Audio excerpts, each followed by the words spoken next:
buenas tardes, hermano. Buenas tardes. Pues estamos ya con este sueño hecho realidad para presentar esta nueva traducción, ¿verdad? Y pues me da mucho gusto verle y saber que sigue bien. Gracias, gracias. Y pues nuestra idea el día de hoy es que nos platique un poquito de la historia del traductor, ¿verdad?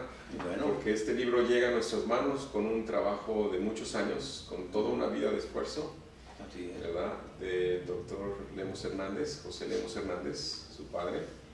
Y bueno, estamos con el dueño de la editorial Hernández y pues él nos va a platicar un poquito más. Sí, claro que sí. Primeramente quiero dar a conocer la traducción que dejó mi padre después de más de 60 años de investigación y de estudio. Esta Biblia viene siendo una versión histórica. Histórica, ¿por qué? Por ser la primera y la única que se hace en historia.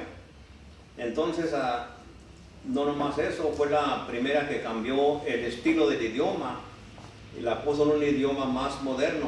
Mi padre, el doctor José Lemos Hernández, tengo que repetir el nombre porque queremos dar a conocer su traducción y el nombre de mi papá.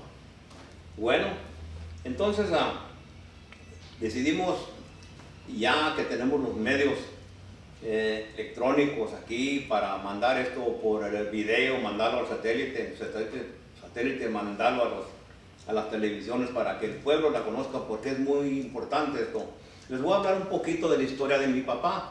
Mi padre nació en Purándiro, Michoacán, en 1906, en diciembre 13. Entonces, durante el tiempo de la Revolución. Entonces, él era una persona muy estudiosa, según nos platicaba él y según lo que dejó. Aquí hay más de 60 años de investigación y de estudio. Tuvo que estudiar, tuvo que aprender el latín antiguo, el español, que ya sabemos que no sabía. Estudió el hebreo más moderno, porque el hebreo desde chiquillo lo hablaban en su casa. Y estudió el lenguaje griego. Después de ahí se pasó al arameo. Todo este tiempo eran años y años de estudio, pero era lo que le encantaba a él. Mi abuelo, papá de mi papá, era una persona que estaba en el militar y él, donde quiera que llegaba a las haciendas así, se iba a los lugares donde tuvieran una biblioteca. En la biblioteca ahí metía a mi papá para que se entretuvieran algo, porque también fue doctor en medicinas, mi abuelo. Mientras él estaba ya curando a la gente y esto y lo otro, mi papá estaba estudiando, investigando, y le encantó mucho lo de la historia.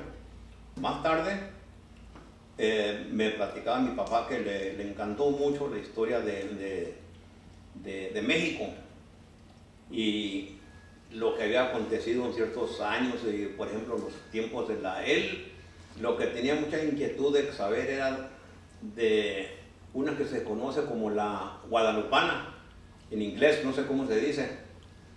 Entonces se puso a estudiar ahí también un poquito. Al mismo tiempo se dio cuenta de que el idioma tenía muchas reglas para poder hablarlo, poder escribirlo y todo eso. Cuando pasaron algunos años después de estudiar, investigar y otro, no quiero decir que pronto paró, siguió hasta el día que murió, siguió él estudiando. Le encantó mucho eso de las reglas. Mi papá se convirtió a un autodidacta. Mi papá, no importa que él le pusieran por adelante, estudien esto y investiguenlo, a ver qué le decían algunos maestros allá en México. Bueno, está bien. Eso es lo que hizo. Comenzó a notar él que ya después de llegado aquí a los Estados Unidos, entró por la garita, creo, de Juárez. Cuando entró por la garita de Juárez, ahí comenzó a estudiar un poquito más y por ahí se encontró un libro que se llamaba Fray Bartolomé de las Casas. Fray Bartolomé de las Casas era lo que él siempre preguntaba de la Guadalupana. Y resulta que me van a dispensar, pero yo no vengo aquí a crear ninguna controversia, ningún pleito con nadie, no vengo a decir lo que hay en la historia. Entonces parece ser que no encontró nada Fray Bartolomé de las Casas, como era contemporáneo, y nunca escribió nada él de la Guadalupana, y él dijo, ¿por qué? Dijo, porque nunca encontré nada de prueba de eso. En primer lugar, Juan, ¿cómo le decían? Juan Diego nunca existió porque en esos tiempos, si se van a la historia, parece ser que en esos tiempos estaba prohibido que le pusieran un nombre que fuera español o bíblico a un nativo, iba a decir. Y dice que no podía haber existido eso. Más tarde, en el tiempo, llegó otro que se llamaba Joaquín García Icas Barceta. Joaquín García Icas Barceta fue enviado él de por allá, de Roma, de España, por allá, a investigar eso también, a investigar eso de la Guadalupana. Entonces sí, él vino porque era uno de los grandes, de los mejores que habían en cuestiones de historia. Él quería saber de Fray Bartolomé de las Casas, ¿por qué nunca metió el nombre ni la investigación de la Guadalupana? Lo poco que dijo ahí cerró todito, que no ves nada. Entonces, pasados como 15 años de investigación de don Joaquín García Icas Barceta,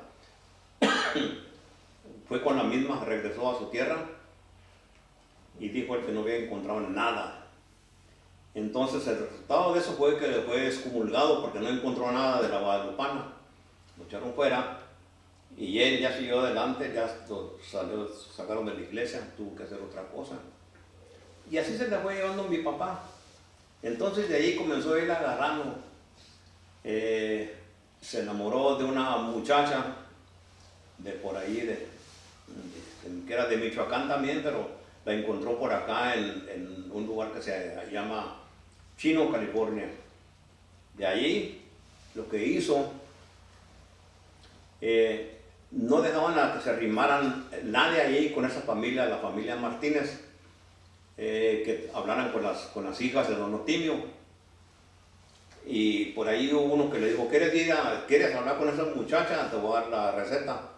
A ver, ¿cuál es esa? Dijo, te voy a regalar una Biblia y arrímate. Nomás, cuando miren la Biblia, te van a abrir las puertas. Sí, así fue. Para hacer una historia larga, corta, se enamoró de esta muchacha, se casó con ella. Poquito más tarde, le regalaron otra Biblia. La otra Biblia que le regalaron, ahí la tenemos todavía. Resulta que cuando él empezó a leerla también y hacía comparación esa con la primera una que le habían dado que tenía en la casa, ya no salía de acuerdo. Y él quería saber cómo, si son libros sagrados, cómo van a ser, cómo se van a contradecir. Ya después de eso, entonces él lo que hizo, ya comenzó él a apartarse de todo y dedicarse al puro estudio, puro estudio. Y le dijeron por ahí que tenía que examinar y estudiar algo del idioma griego, porque parece que ahí estaban todos los errores. Comenzó a estudiar griego. ¿Cuánto tiempo nos falta? Pues ya, un minutito. ¿Ya me pasé? Bueno, falta un minuto. Entonces estamos aquí, como no somos técnicos, vamos a tener que trabajar con lo que nos cae. Entonces, siga. Yo hasta aquí lo voy a dejar porque la historia es larga, muy interesante. Les recomiendo el libro porque parece que es un libro muy controversial. No van a creer que ya es igual a las otras Biblias. Hubieron muchos cambios. Las reglas de la gramática no le permite a uno traducir a los nombres propios sustantivos. Y mi papá dijo entonces, no, ¿de dónde sacaron eso de Jehová? ¿De dónde sacaron la palabra de Dios? Y él ahí se fue. se metió ahí a estudiar, a investigar. Y entonces a poco rato estaba estudiando las etimologías. Y ahí fue donde se metió más. Bueno, ¿Y estuvo? ya. Bueno, hasta la próxima.